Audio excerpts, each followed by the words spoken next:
ఇక ఫైనల్గా బోస్టన్లో జరిగిన ఒక కోల్డ్ ప్లే కన్సర్ట్లో ఒక మహిళతో సన్నిహితంగా ఉన్న ఒక వీడియో వైరల్ అవడంతో అస్ట్రానమర్ CEO అండి బిరాన్ రాజీనామా చేయాల్సి వచ్చింది సార్. దీని మీద సోషల్ మీడియాలో విపరీతంగా చర్చ జరిగింది. నెటిజన్లు చాలా ఇంట్రెస్ట్ చూపిస్తూ కామెంట్స్ చేశారు. దానికి చాలా రచ్చ జరిగిన పరిస్థితి. ఎందుకు సార్ ఇలాంటివన్నీ వైరల్ అవుతూ ఉన్నాయి? ఎందుకు జనాలు నెటిజన్లు ఇంట్రెస్ట్ చూపిస్తూ ఉన్నారు ఇలాంటి విషయాల్లో? అంటే ఇందులో నెటిజన్స్ ఇంట్రెస్ట్ చూపడానికి ఏంటంటే ఆన్లైన్ కమ్యూనిటీలో ఎక్కువ మంది యంగర్ జనరేషన్, అందులో వివిధ కార్పొరేట్ ఉద్యోగాలు చేసే వాళ్ళు ఎక్కువ మంది ఉంటారు. ఇది ఒక కార్పొరేట్ సెట్టింగ్లో జరిగింది. ఎందుకంటే అస్ట్రానమర్ అనే ఒక tech company CEO, chief of the human HR మధ్య జరిగిన ఒక వివాహేతర అక్రమ సంబంధానికి సంబంధించిన ఫొటోస్.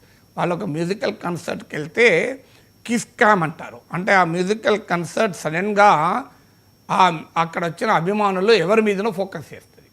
అది బిగ్ స్క్రీన్ పైన కనబడుతుంది.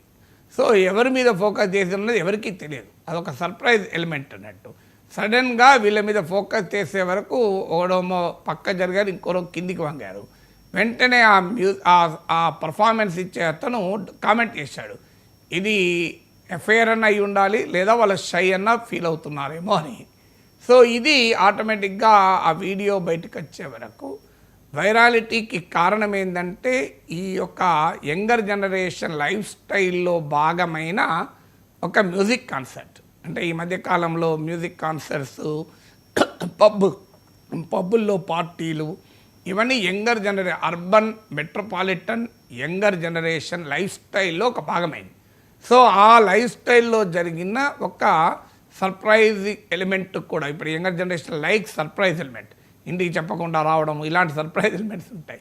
సో అందువల్ల ఈ కిస్ క్యామ్ వ్యవహారం అనేది ఒక సర్ప్రైజ్ ఎలిమెంట్ అందులో ఉండడం, అది యంగర్ జనరేషన్ లైఫ్ స్టైల్తో ట్యూన్ అయి ఉండడం, ఒక కార్పొరేట్ కల్చర్ను రిఫ్లెక్ట్ చేస్తూ ఒక company CEO, company chief of HRల మధ్య అక్రమ బంధం అంటే ఏ రకంగా ఉంటుందో చూడండి. ఇక అందువల్ల అదొక కారణం.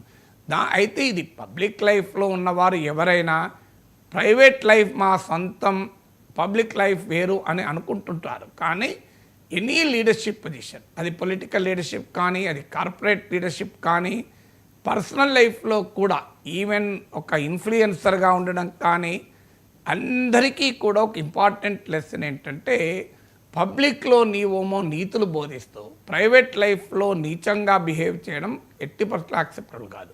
ఈవెన్ పబ్లిక్ లైఫ్లో నీకున్న పేరు ప్రైవేట్ లైఫ్లో నువ్వు చేసే పనికిమాలిన పనులకు లైసెన్స్ కాదు, కండోన్ చేయదు. అందుకే ఇవాళ డొనాల్డ్ ట్రంప్ పైన మీకు ఎప్స్టీన్ ఫైల్స్ వ్యవహారము, లొలిటా ఎక్స్ప్రెస్ రావడానికి కూడా కారణం అది. బిల్ క్లింటన్ పైన మోనికా లెవిన్స్కీ కేసు నుంచి ఇప్పుడు ఎప్స్టీన్ ఫైల్స్ వరకు. సో పబ్లిక్ లైఫ్లో ఉన్న వాళ్ళపైన అదనపు బాధ్యత ఉంటుంది. ఎందుకంటే వారు సమాజంలో వారికి సెలబ్రిటీ స్టేటస్ ఉంటుంది. వాళ్ళను కొంతమంది చూస్తూ, ఆచరిస్తూ, అనుకరిస్తూ ఉంటారు. అందువల్ల కంపెనీ CEO అంటే ఆబ్వియస్గా అతని పట్ల గౌరవము, ఆ చీఫ్ ఆఫ్ HR పట్ల. వాళ్ళే నీచంగా వివరించినప్పుడు కంపెనీలో ఏ రకమైన టాక్సిక్ కల్చర్ని ప్రమోట్ చేస్తారో, ఇతరులు ఈ రకంగా బిహేవ్ చేస్తే ఆపాల్సిన వాళ్ళే ఈ రకంగా బిహేవ్ చేస్తే ఆ టాక్సిక్ కల్చర్ అవుతుంది కదా. సో అందువల్ల ఆ టాక్సిక్ కల్చర్ను యాక్సెప్ట్ చేయకూడదు.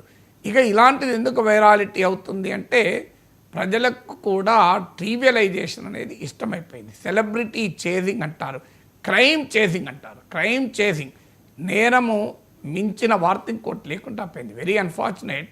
కానీ పాజిటివ్ వార్తల కన్నా నెగటివ్ వార్తలు చాలా వేగంగా ప్రయాణం చేస్తాయని చాలా రీసెర్చ్ కూడా జర్నలిజంలో, మీడియాలో పరిశోధన కూడా చెప్తోంది. సో మీకు నెగటివిజం అనేది విపరీతంగా సర్క్యులేట్ అవుతుంది. పాజిటివ్ వార్తల కన్నా కూడా నెగటివ్ వార్తలు చాలా వేగంగా సర్క్యులేట్ అవుతుంది. అందువల్ల సోషల్ మీడియాలో వైరాలిటీ అనే ఫినామినాకు కారణం ప్రజల టేస్ట్లు, ప్రజల ఇంట్రెస్ట్లు, కన్జ్యూమర్ టేస్ట్లు ఎలా మారుతున్నాయి. మీడియా కన్జ్యూమర్ టేస్ట్లు అని కూడా ఒక ఇంపార్టెంట్ అంశం. ఒక వరల్డ్ ఎకనామీలో రిసెషన్ వస్తుందా అనే వీడియో ఒక 2 నిమిషాలు పెడితే చూసేవారు చాలా తక్కువ ఉంటారు. కానీ ఈ కిస్ క్యామ్ గోల చూసేవాళ్ళు చాలా ఎక్కువ మంది ఉంటారు. సో అందువల్ల సమాజంలో వస్తున్న ఒక ట్రివియలైజేషన్ ధోరణి, సమాజంలో వస్తున్నటువంటి ఒక నాన్ సీరియస్ టెండెన్సీస్ కూడా ఇదొక ఇండికేటర్గా కనబడుతుంది. రైట్.